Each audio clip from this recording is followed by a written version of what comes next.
Hello, welcome to part 2 of our Diligent Basics Guide. Reminder that we are on Tekken 7 version 4.10. In this part, we're going to talk more about strategy and go over some basic game plan elements, which will build on the essential moves list we already went over. As always, there's the written version of this guide should you need it. The link is in the video description below. Real short, so let's get going.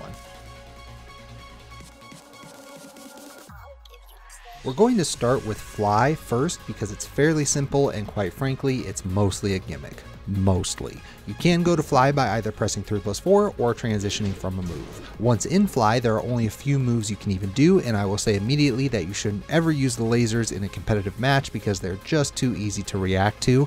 You're just giving your opponent a free launch. The Unbreakable Grab is similarly weak since it's so slow, can be ducked, and it can be stepped. Beyond that, there are only 3 other options. Fly 3 is an I-15 mid dive kick. It's your fastest option, it does chunky damage, and although it has a big active window, it's punishable in many situations despite the pushback. It can also be stepped. Fly 1 is just a tad slower at I-18. It's a very safe high tailspin launcher, but can also still be stepped in addition to being ducked. The last option is that you can simply let the Fly expire and fall back down to the ground, but make note how long it takes for you to get into Fly before a move can come out.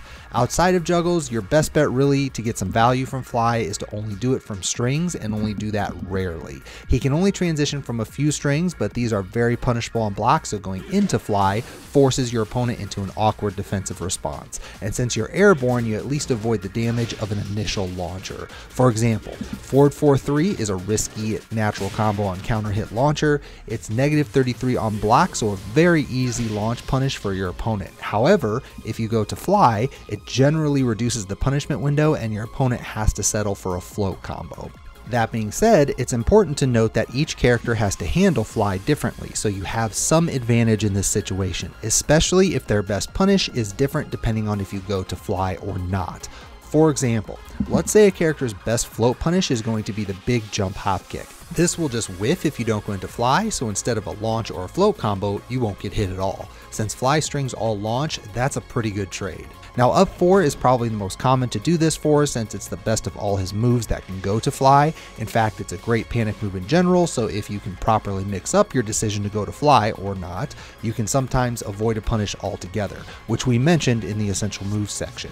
He also flies high enough that you can go over some mids. Again, this is still mostly a gimmick against people who haven't studied their character's anti-fly options, but it's something you can try now and then. It's also stronger against some characters compared to others. First, reminder that this isn't a crouch dash, wave dash, electric tutorial. Plenty of guides out there for that. Here we want to talk application, and using crouch dash is fairly simple for Devil Jin since he has a strong complement of neutral tools to go with it.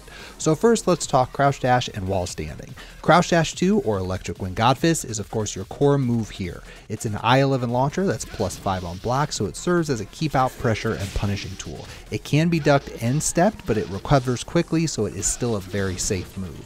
Crouch Dash 4 or Hell Sweep is your main low threat and I-16 launcher. It won't launch at max range, but you still get a dash back 4. You can also opt to do Crouch Dash 4-4, which will give you 38 damage and a +4 situation with your opponent in full crouch. Hell Sweep is very bad on block, but like any Hell Sweep, the reward is more than enough for it to be a threat. Crouch Dash 3 is a slower option, a safe mid low crushing launcher, also an early crush at frame 5. You can also hold it to get a low, but the low comes out quite a bit later than the mid, so it's not recommended. For the most part though, you're going to stick to electric and Hell Sweep for your pure Crouch Dash moves. If you want something else like a poke, your first option is to do a while standing move. Forward neutral quarter circle forward 4 will give you a while standing 4, a common option since it's a safe I-11 mid.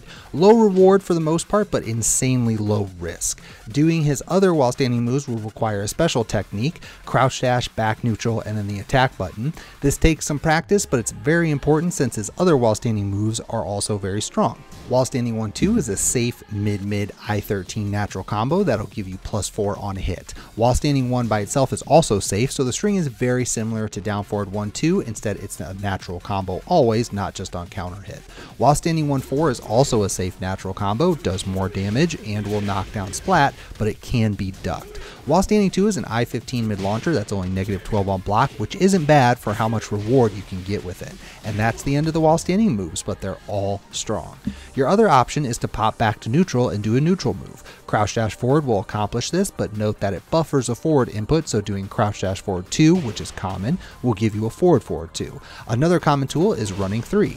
Unlike other crouch dash characters, DJ actually has this built into his crouch dash, so instead of doing crouch dash forward 3, you can do crouch dash up forward 3, which is much easier. Sadly, DJ does not have the traditional Mishima forward 3 mid launcher, so you either have to do crouch dash 3 and hope for the best, or simply use another power mid. Otherwise, doing things like crouch dash into down forward 1 or down back 2 are always strong options. In fact, strictly speaking, you don't need to run a crouch dash game at all. Many DJs will stick almost exclusively to his several strongest poke options, which would be back forward 2-1, down forward 1, down forward 4, down back 2, down 3, down 4, and also what you might call the power pokes in forward 2, back 4, and up forward 4. All of these you can do with a simple dash in, dash out game plan. Then if you need to, hell sweep only if they're very turtled up and hopefully not blocking low very often, and electric for punishing and keep out. This simple game plan is rooted heavily in fundamentals and your ability to play neutral, but it has won numerous tournaments for players like Kudans. Although it is worth noting that learning to wave dash allows you to close the gap quickly while also threatening with electric, giving you that much more spacing control. And of course, players like Kudans do that as well.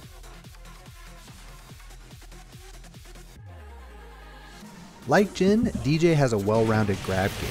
You can use the normals if you want, but he does have both command 1 and 2 break grabs in quarter circle back 1+3 and down forward 2+4, which are both far more useful. Both give good Oki. In particular, quarter circle back 1+3 can allow a free hit if they backstand. It can also now be buffered in Season 4. In addition, he has 2 1+2 breaks in forward 1+2 and forward half circle forward 1+2.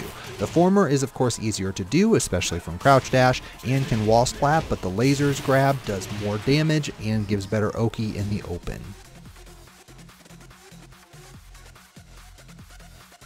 This brings us to the end of part 2. Hopefully this discussion gets your creativity going and helps you get some wins. In part 3, we'll finish the guide off by going over some quick referential items like combos and punishers, and then we'll end with a brief character summary. Watch for that here in the next couple of days. And with that, thank you for checking out this video. Don't forget to like and subscribe here on YouTube. Also be sure to turn on notifications if you'd like to get alerted as soon as a new vid is uploaded. I also try to stream whenever I can, so the link to Twitch is down in the video description below. You will find Twitter and Facebook links down there too. Lastly, special thanks to our 3 patrons, Tato, Apples, and Overhaul. That support means a lot. Patreon is definitely the best way to support your favorite content creators, and the more support the channel gets, the more content I can afford to do.